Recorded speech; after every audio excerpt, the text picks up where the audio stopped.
Okay, we are going to work through Lenin's resolutions on the Imperialist War. We've just finished our reading of uh, a letter to a comrade on our organizational tasks. All useful, important information there, tons and tons of it. But now we are on resolutions on the Imperialist War. This has the following sections: the conference, resolutions, which include on the character of the war, the defense of the fatherland slogan, the slogans of the Revolutionary Social Democrats, opportunism and the collapse of the Second International, the Third International, pacifism and the peace slogan, the defeat of the Tsarist monarchy, and the attitude towards other parties and groups. Okay. The conference of the RSDLP group abroad. Held in Switzerland, a conference of the RSDLP groups whose members are resident abroad concluded its work several days ago. This was in 1915, by the way. Besides discussing purely foreign affairs, we shall try briefly to comment on the next issue of the Central Organ. The conference framed resolutions on the important and burning question of the war. We are publishing these resolutions forthwith in the hope that they will prove to all social democrats who are earnestly seeking the way towards the live work from the present-day welter of opinions, which boil down to an acknowledgement of internationalism in word, and urge to come to terms at any cost with social chauvinism in deed. We might add that on the question of the United States of Europe slogan, the discussion was purely political, and being decided that the question was deferred pending a discussion in the press of the economic aspect of the matter. To be clear, this is about the developing World War I. And Kautsky and many other groups within the communist movement decided to align with their own national bourgeoisie and and and call for the workers to support the national bourgeoisie in the inter-imperialist war that was World War One. And yeah, let's just say that there's a reason why the yeah, there's a reason why there was a break with the Social Democrats. Okay, the conference resolutions. The conference, which stands on the basis of the Central Committee's manifesto, as published in number 33, lays down the following principles designed to bring system into propaganda. On the character of the war. The present war is imperialist in character. This war is the outcome of conditions and epoch in which capitalism has reached the highest stage of its development, which a great significance attaches not only to the export of commodities, but also to the export of capital, an epoch in which the cartelization of production and the internationalization of economic life have assumed impressive proportions. Colonial policies have brought about the almost complete partition of the globe. World capitalism's productive forces have outgrown the limited boundaries of national and state divisions, and objective conditions are ripe perfectly for socialism to be achieved. The defense of the fatherland slogan.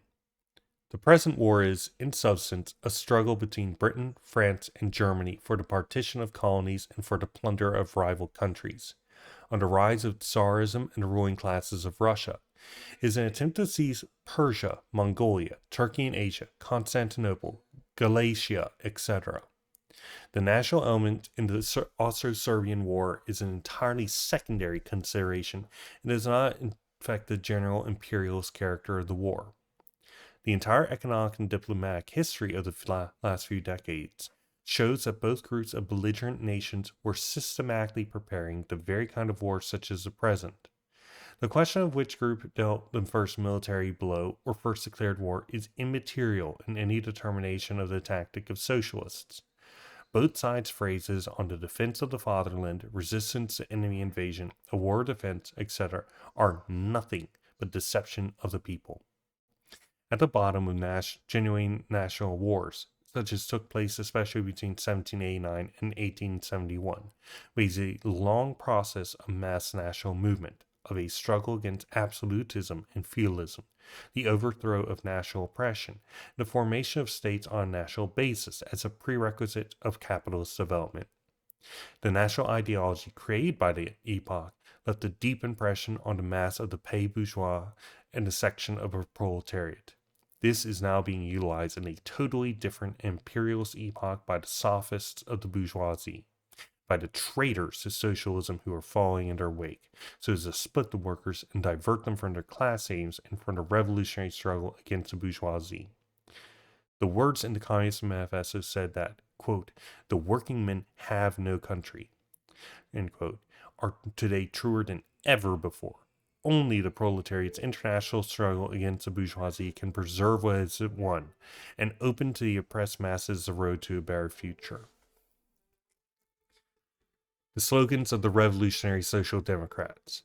Quote, the conversion of the present imperialist war into a civil war is the only correct proletarian slogan, one that develops from the experiences of the Commune and outlined in the Basel Resolution, 1912.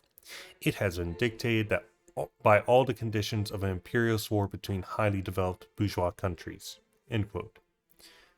Civil war, for which revolutionary social democracy calls today, is an armed struggle of the proletariat against the bourgeoisie for the expropriation of the capitalist class in the advanced capitalist countries, and for a democratic revolution in Russia, a democratic republic, an 8-hour working day, the confiscation of the landowners' estates, for a republic to be formed in the backward monarchist countries in general, etc. The appalling misery of the masses, which has been created by the war, cannot fail to evoke revolutionary sentiments and movements. The Civil War slogan must serve to coordinate and direct such sentiments and movements.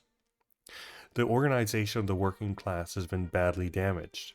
Nevertheless, revolutionary crisis is maturing. After the war, the ruling classes of all countries will make a still greater effort to throw the proletariat emancipation movement back for decades. The task of the Revolutionary Social Democrats, both in the event of a rapid revolutionary development and of a protracted crisis, will not consist in renouncing lengthy and day-by-day work, or in discarding any of the old methods of the class struggle. To direct both the parliamentary and the economic struggle against opportunism, in the spirit of the revolutionary struggle of the masses, such will be the task. The following should be indicated as the first steps towards converting the present imperialist war into a civil war. 1. An absolute refusal to vote for war credits and resignation from bourgeois governments. 2. A complete break with the policy of a class truce, Bloc National Berg Freedom. 3. Formation of an underground organization wherever the government and bourgeoisie abolish constitutional liberties by introducing martial law. 4. Support for fraternization between soldiers of the belligerent nations, in the trenches and on the battlefields in general. 5. Support for every kind of revolutionary mass action by the proletariat in general.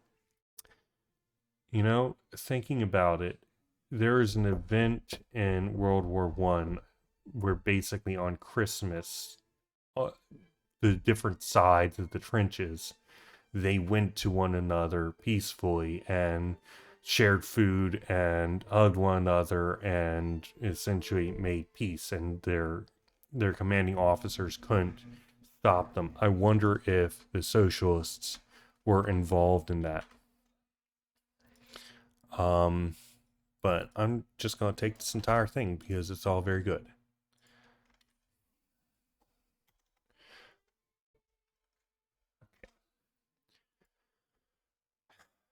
Opportunism and the collapse of the Second International. The collapse of the Second International is the collapse of socialist opportunism. The latter has grown as a product of the preceding peaceful period in the development of the labor movement. That period taught the working class to utilize such important means of struggle as parliamentarism and all legal opportunities, create mass economic and political organizations, a widespread labor press, etc.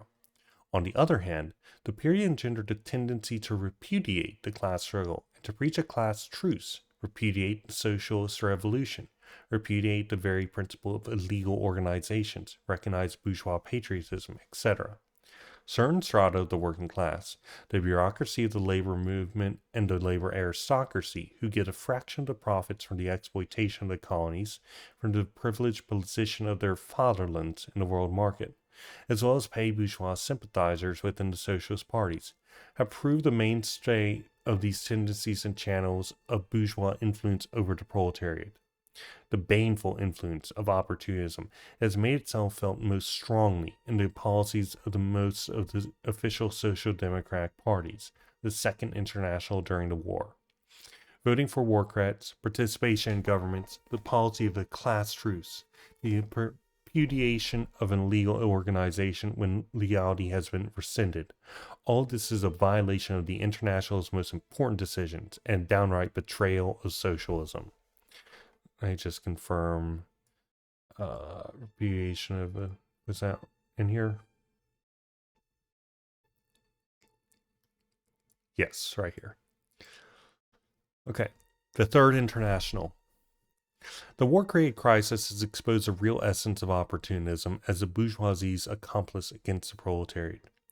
The so-called social democratic center, quote-unquote, headed by Kautsky, has in practice completely slid into opportunism behind a cover of exceedingly harmful and hypocritical phrases, and a Marxism falsified to resemble imperialism. Experience has shown that in Germany, for instance, a defense of the socialist standpoint has been possible only by resolute opposition to the will of the majority of the party leadership. It would be harmful illusion to hope that a genuinely socialist international can be restored without a full organizational severance from the opportunists.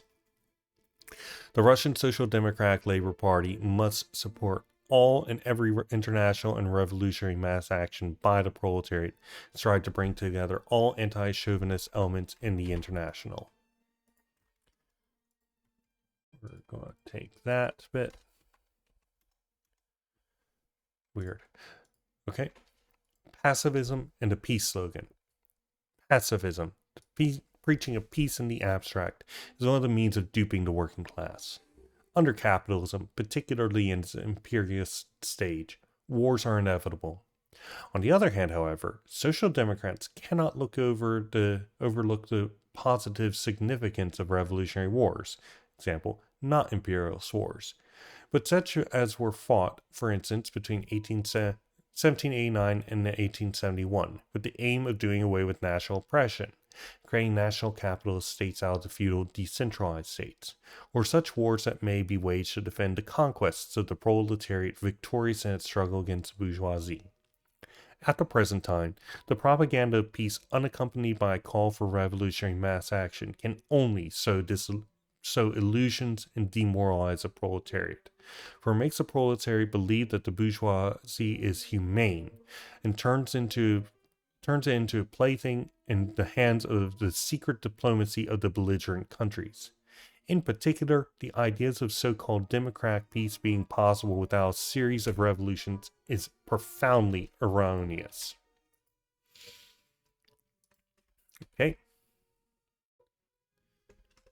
That's weird. Okay.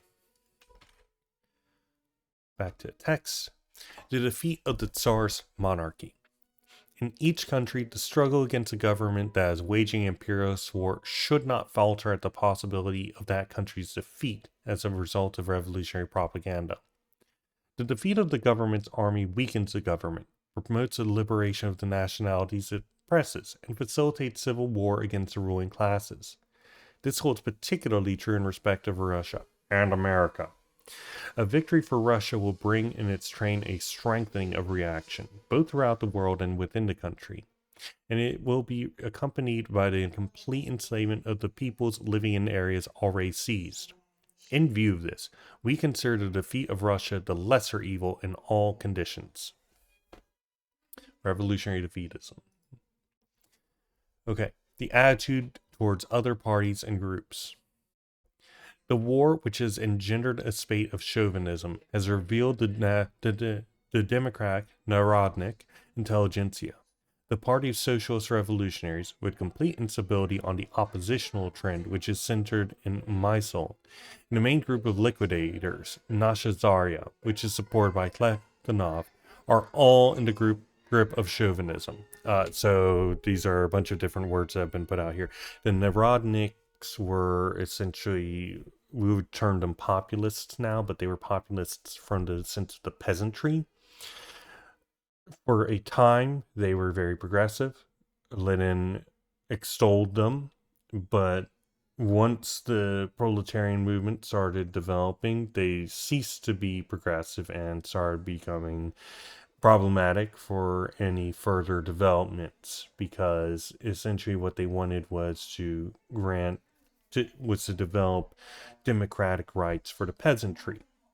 That's great and all, but that's not actually the issue at hand here. You can listen to more works on socialism for all I've got listed in the populism section in the trends channel, if I remember correctly. That are tactics, but I think it's trends. The socialist revolutionaries, these were the SRs. There's a left and right of the SRs. They were a very motley and disorganized group. They were not Bolsheviks. In fact, one of their members attempted to assassinate Lenin after the revolution. They're also involved in, for example, Kronstadt, if I remember correctly. And they allied with all sorts of terrible types, interfered with the democratic process of voting, which is what led Lenin to ultimately dissolving the committee that I can't remember the name of. Essentially what they did was as I said, there's a left and right socialist revolutionaries group. The right did not actually state themselves as such, despite otherwise being known, which confused people, and they voted for the socialist revolutionaries when it's actually voting for the right socialist revolutionaries. In addition, they allied with all sorts of very reactionary groups. And then liquidators. So liquidationism is a trend.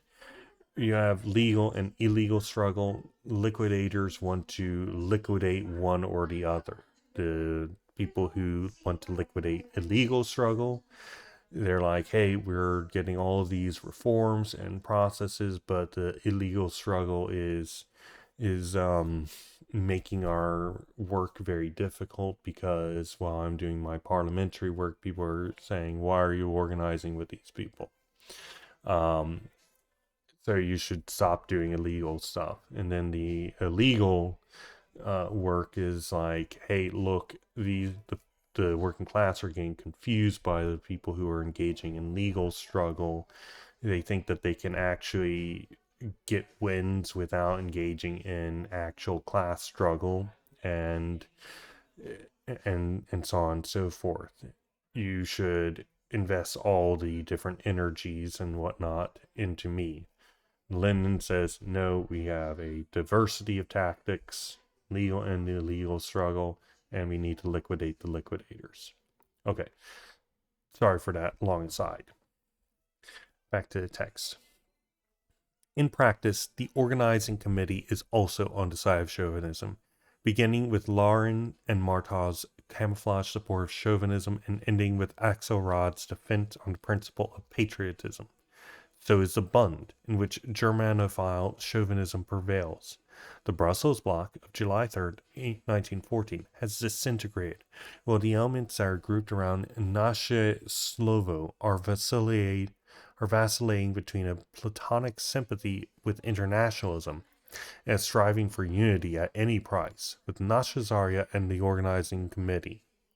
And the same vacillation is manifested in Shekid's Social Democratic group. The latter has, on one hand, expelled the Plekhanovite, example, the chauvinist Mankov. On the other hand, it wishes to cover up by all possible means the chauvinism of Plekhanov, Nasha Zarya, Axelrod, the Bund, etc. It is the task of the Social Democratic Party in Russia to consolidate the proletarian unity created in 1912 to 14, mainly by Pravda, and to reestablish the Social Democratic Party organizations of the working class on the basis of a decisive organizational break with the social chauvinists.